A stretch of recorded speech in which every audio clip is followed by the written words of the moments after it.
Hey, what is up, everybody? It is Trey, and I'm here with another trade recap.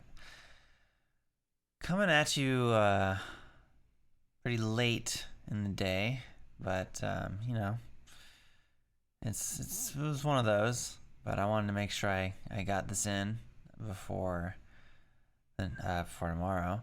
But we're gonna get into a recap of some trades I made today. But first, I hope you enjoy. I upgraded my set a little bit. I'm very excited about it. Some new lights and hung my plants back there. You can see my dog Juno. She's my favorite. Current open position on SSNT. This has been running for past few days now. I think I played this a couple days ago, perhaps on the Robinhood, I believe. Anyway, so yeah, just continued upside. I mean, we were up in the pre, hung around here. I mean, this is just a low float squeezer. So I am long just a wee baby single share. I'm really downsizing with my positions now, because I just this isn't really any kind of pattern. I just like if anything, it's ending up near the highs. I do this on OTC for screen days, but it's a listed stock, so super small, just single share, speculative, see how it works. And I want to keep my account alive. As you can see, I am down to $1,798 from a high of 2,130 something. So we're not doing too great right now. We went a little too heavy on ALYI the other day. Bam. Where I just went in way too big. I mean, I'm in for 30,000 shares. That's like $1,700 altogether. About was really looking for the gap up, and what happened? Just utter destruction. So it kind of sucked, but if I had been smart, I would have just played it again and bought this dip and taken it from 4 or 5 to here in the fives. But I was frustrated. I just clocked a $200 loss, and I was like, nope, ain't no way I am going to trade the same ticker after something like that, because I get so emotional, and it just clouds all of my judgment. But anyway, so we're on SSNT, or I told you about the overnight. Let's get into the recap portion of the day. These are my trades: ATOS, AUUD, and this is currently open. One thing you'll notice, I did revert my account from margin back into a cash account. That is because I am taking smaller position sizes. I want to be able to do, speculative 1-10 share position sizes on things, and I figure if I do that, I can actually get more trades in per week with the cash account. I'm just making sure I don't trade more than half the account every 3 days. So then which is easy at $100 listed stock position sizes. Come on, so I get 10 trades for 3 days. Not bad. So that's my thinking there, and I'm fortunate enough to have a steady income at the moment. So if I do run into trouble, or there are some good OTC plays that I participate in and want to use my $500 position size on, and I want to keep playing, I can always reload, right? Speaking of OTCs, let me tell you about WSRC, up 841% on the day. Look at this just beautiful, beautiful, beautiful chart. I mean, let's go. The ones, I mean, just start spiking at 10 minutes after the open.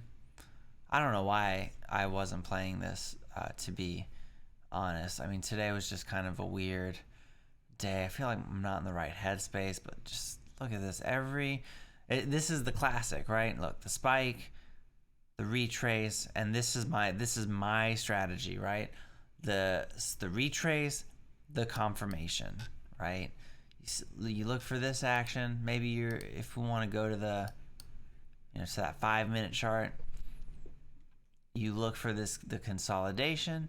You buy on this big volume pop, right? So you get that going, and then it's like you're just on for the ride. You could have gotten that again here on that consolidation. This is the afternoon that I'll map out, the VWAP bounce. So the day winner doing the midday retrace, closing at new highs. I mean, this might gap. I couldn't bring myself to play it because 800% on the day. Like, what? So I'll watch it tomorrow, right? Dip buy into a morning panic. That is the Tim Sykes way. That's what we're gonna try. And because I have the cash account, if I mistime it, I can leave. I can jump back in.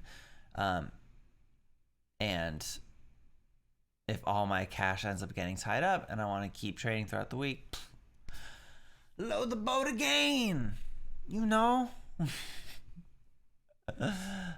So we will see. That is the big winner. Let's go look at some other ones. Alf, another big winner on the day. You really could have just bought Alf on any dip. I mean, up 108%. Let's look at that 5-minute chart. Low float, short squeeze runner. I mean, and this was in the stocks to trade pre-market prep this morning too. Just look at this huge squeeze. Just so dummy. Beautiful. This will be on watch for tomorrow. Nothing but fade in the afters. We'll see. Just judging by market profile, size selling below this area is going to take us back, maybe to the 11s. You got a little bit of congestion here in the 9s. So we will see what the pre's look like. Maybe we take this back, but definitely on watch. EVLI, it's just hard for me to trade these weird ticks, Zag's been popping up. Recently. I haven't seen it in the chats. I've just been noticing it in my I just have one big watch list of every single runner I've encountered. So I'll cross check this with whatever's showing up on stocks to trade. But so I've been seeing this one past couple days. ALYI. We talked about. I just have some revenge grudge on this, but this was a green day today. So we'll see what happens tomorrow for this. Dip buy a morning panic. Let's see if it retests the 6s here, but I would look I would look for a retrace. I would be more interested in seeing the retrace and how it reacts to this 5 cent area. Fern TGRO. I mean, don't think so. Other OTCers from the day that we were watching, Phil, up from the penny. Done well. Phil's been running for days. Look at this daily. Sub penny 3, all the way up now to almost 2 cents. Dip by into a morning panic possibly. This definitely needs to fade. I mean, it doesn't need to do anything. That's just what I would anticipate. DPLS. I can't believe I missed this yesterday. This end of day cliff dive. I was watching it too. I just didn't think it was gonna bounce into that close. I should have stocked it a little bit better. Look at this. Even if I didn't want to hold, that's 6 to 7, like crazy. And then this morning, you had, what is that, 15 minutes of upside to the 8s, pretty much. Like, that was pretty good. Atos is another one from the day, did well. Look at that daily. This probably comes down. I mean, it's gotta, right? But who knows? Be big.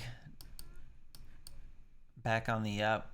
I'll look to see how this holds up in the 530s, but this might definitely looking for continued squeezing tomorrow. RSLS. Garbage. AUUD was a watcher.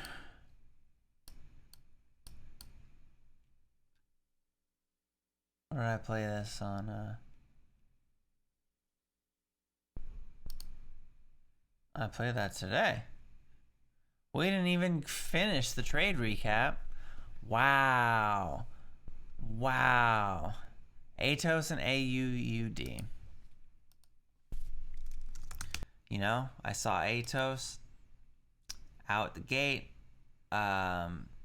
This was stupid. I saw it coming, and even looking at it now on the minute chart just seems dumb. My entry here at 48, and I'd gone through this candle, and I was like, nope, I'm gonna get out for break even. It was the open of this candle, and then immediately I'm like, oh, it's at 53 again. All right, whatever. I don't feel that bad. And then like 3 minutes later, and I'm like, great, the 670s. All right. I was really kicking myself. Little did I know that it was gonna get into the 680s. And then further up into 766 by midday. I could have just held forever, but whatever. It is what it is. And then we have a UUD.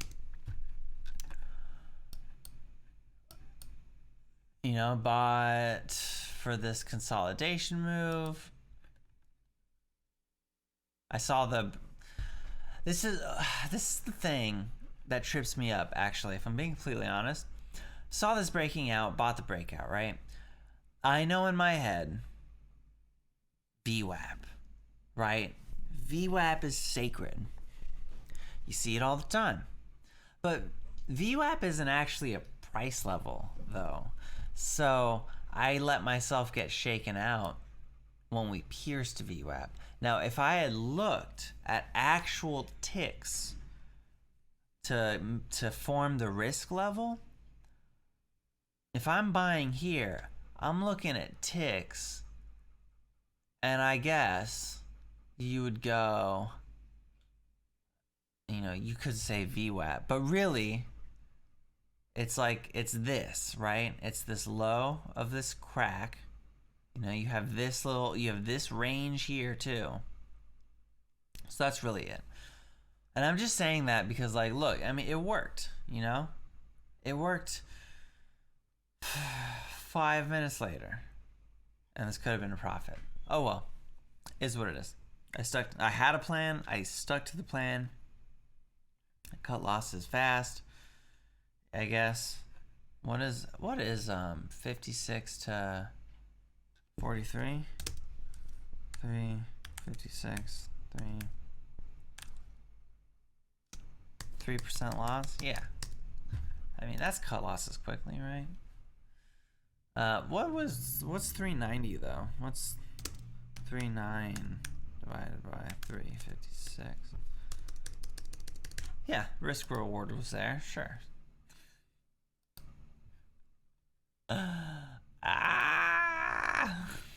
It makes me so frustrated. Like, especially like those two trades both shoulda, woulda, coulda been profitable trades, and I was my impatience on one and improper setting of risk levels on the other that did me in. I mean, you even had this whole structure here to look at to be like, okay, we had the spike, right? We had the spike, we had the retrace, we had a little bit of a crack.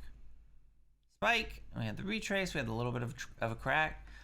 Spike, the retrace, a little bit of crack. Spike, fade, right? But literally, I mean, you saw it happen. You saw it happen. Had the example right there in front of you. That's about all I got today. I did learn that flexible grid and charts, like, they really don't matter that much. I mean, the flexible, yeah, I guess, sure. But basically can have 12 charts within easy reach. That's amazing. I've really just been using the one. This is game changing. Literally double the amounts of things that I can look at very quickly. So that's going to be huge. I love that we're back in cash account territory. I think that's going to be awesome too. I'm not going to feel so scared about taking trades. You know, I want it to be perfect because I only get 3 because margin and whatever. I still want them to be good because, you know, I want the best edge possible and I don't want to bleed my account dry, but, you know, this is going to be good. I feel good about it. Thanks for watching. I'll see you in the next video.